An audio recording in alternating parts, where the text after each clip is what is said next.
भोपाल गृह मंत्री नरोत्तम मिश्रा ने मीडिया से चर्चा करते हुए कहा कि कांग्रेस ने वैक्सीन पर पहले दिन से ही भ्रम फैलाया है। जिस विषय पर राष्ट्र और प्रधानमंत्री का सम्मान होता हो उस हर विषय पर उंगली उठाना कांग्रेस ने अपना नैतिक दायित्व मान लिया है।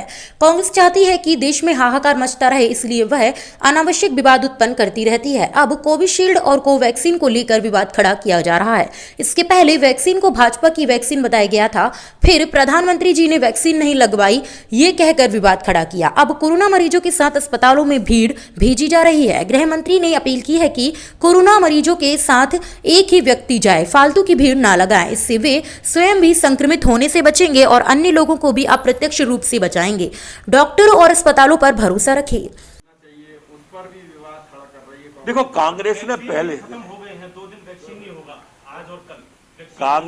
पहले दिन से वैक्सीन पर भ्रम फैलाया।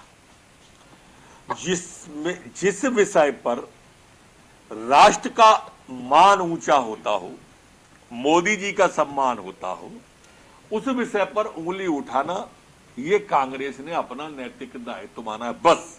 इसके अलावा कुछ नहीं। सर, कोरोना की परिस्थिति को लेकर कोवैक्सीन, कोविशील्ड, अब ये दोनों पे उनने इसीलिए विवाद उठाया है। शुरुआत कहां से करी थी आपको मालूम है कि ये भाजपा की वैक्सीन है, सुअर की चर्बी है।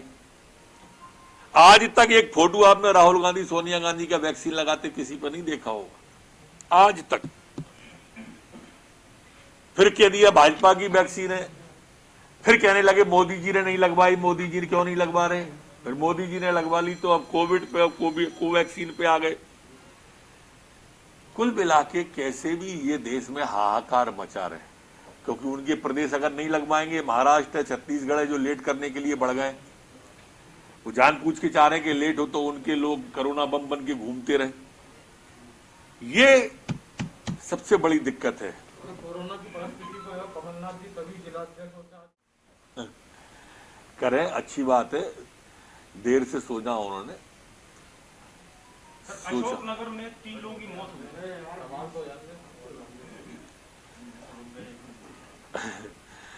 दरअसल कमलनाथ जी को जो हम रोज रोज बोल रहे हैं तो शायद चैतन्यता आई होगी, लेकिन इसके बावजूद भी चैतन्यता इतनी ही आई है। ज्यादा से ज्यादा बैठक में लोगों से कहेंगे अस्पतालों में जाओ, न तो वो जाने वाले। जैसे ये राहुल गांधी का कहना नहीं मानते, ऐसे वो इनका नहीं मानते। एक निवेदन जरूर मैं आपके माध्यम से, कोरोना प्रभावित जो व्यक्ति है, उस व्यक्ति के परिवार के लोग जो आ जाते हैं साथ में, पेशेंट अंदर होता है, वो बाहर एक बड़ी संख्या में भीड़ इकट्ठी हो जाती है, तो उनके भी इन्फेक्टिक होने का अंदेशा बना रहता है। और जब उनको वहां से हटाने की कहते हैं तो उनका, चूंकि उनका परिजन है, स्वाभाविक रूप से लगाव होता है, वो उसका हाल जानने के लिए रहते हैं, पर उसके दुष्परिणामों के प्रति वो अनभिज्ञ रहते हैं। और इसलिए मेरा आग्रह है आप सबसे कि ये बात जरूर आप लोगों से आग्रह करें, डॉक्टरों पर विश्वास करें और अस्पताल पर भीड़ ना लगाएं। एक एक पेशेंट के साथ 4-4 परिजन है, 5-5 परिजन है, बाहर हैं, इकट्ठे हैं, कोई पेड़ के नीचे, कोई टीन शेड के नीचे, कोई कहीं। अब वो अन्यथा लेते हैं, हटाते हैं। तो एक बार हाथ जोड़ के निवेदन है कि अधिकतम अगर बहुत ही ज्यादा चिंताजनक है तो एक से ज्यादा ना हो। भोपाल से विक्रांत श्रीवास्तव की रिपोर्ट।